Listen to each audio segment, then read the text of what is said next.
Well, Gristle makes a good burger. Campbell's makes a great stew. Jack Daniels makes a fine bourbon. And Miller makes a good brew. Coke used to make a good cola. And Grandpa Mountain Dew. But the only thing I ever make in my life is a whole lot of trouble for you. Hello again, ladies and gentlemen. This is Max Ivy, the blind blogger, also known as Mr. Midway. And today I want to talk to you about how broken keyboards can be a blessing that forces you to learn new skills and take even better advantage of the tools you have around you.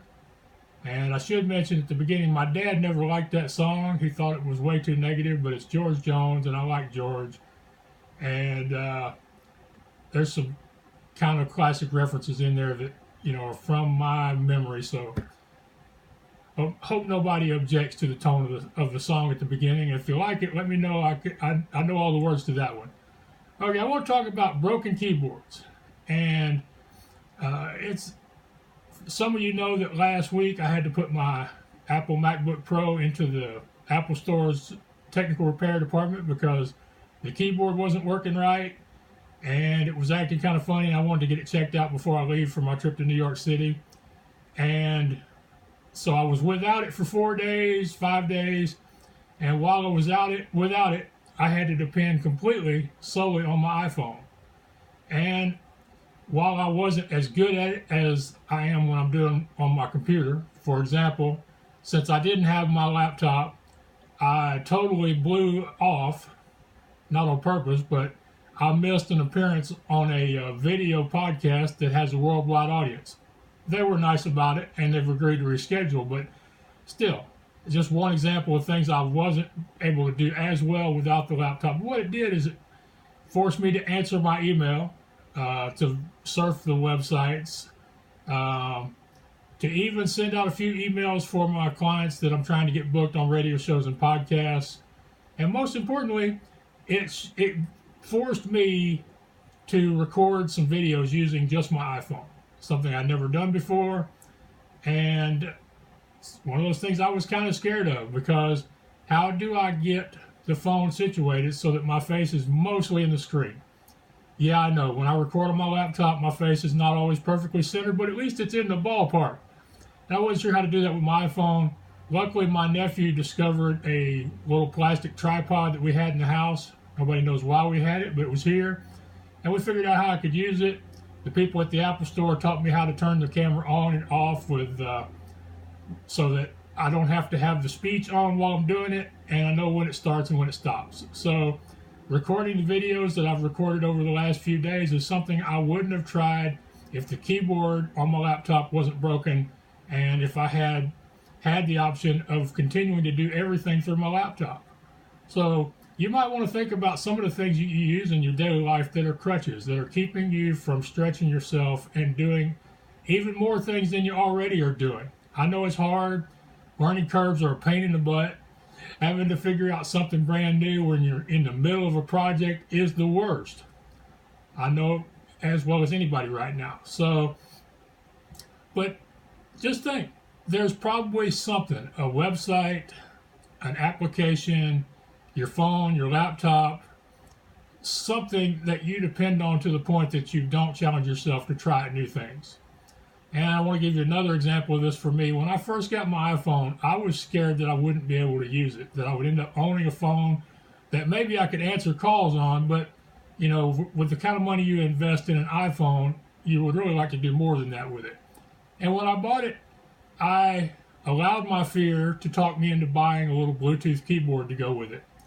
And I used the keyboard for the first 4 or 5 weeks that I had the phone, and it did make a lot of things easier. But I only really started using the iPhone when the stupid keyboard broke.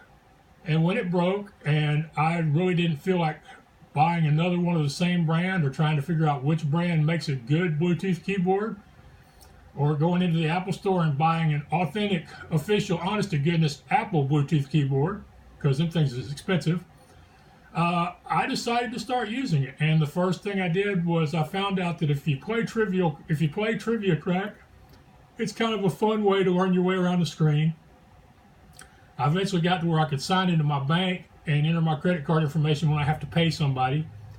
So, but I was only using it for making and receiving calls and for anything that Siri would do for you. So if Siri wouldn't do it for me, I wasn't doing it on my phone until the keyboard broke. So sometimes mechanical failures can be good for you as long as they're not like losing air pressure in a jet, or the brakes failing on a car, or the batteries not being included with a toy that you open up on Christmas morning. So, I hate to use such negative examples, but I don't have a really good positive one that fits the subject. The point is, we all have things that we rely on to the point that they keep us from becoming an even better person and doing even more with our lives. A lot of people see me as brave and courageous and willing to try new things. Well, I like to show people that people like me are scared. There are things we're afraid of. There are things we don't try because it's easier not to. And I feel like a lot of times people would be a lot better off if more of us would share these things that bother the heck out of us, that frustrate us, that aggravate us, that make us scared enough to the point where we do it some other way because that's easier. So I hope you've enjoyed this little talk.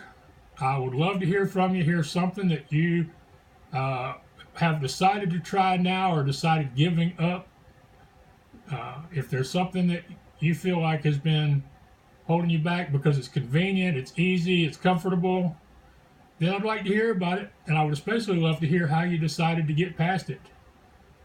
Your ideas about how to overcome using let's call it a security blanket, to use the phrase from the Peanuts cartoons.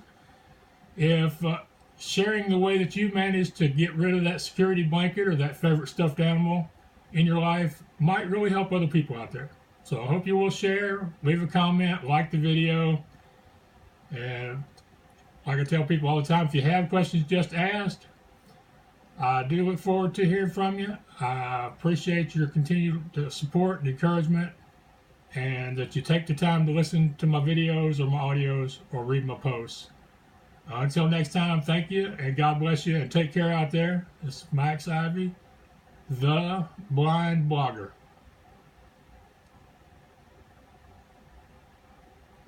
I do anything if you're my one and only. I'll do anything to change your mind.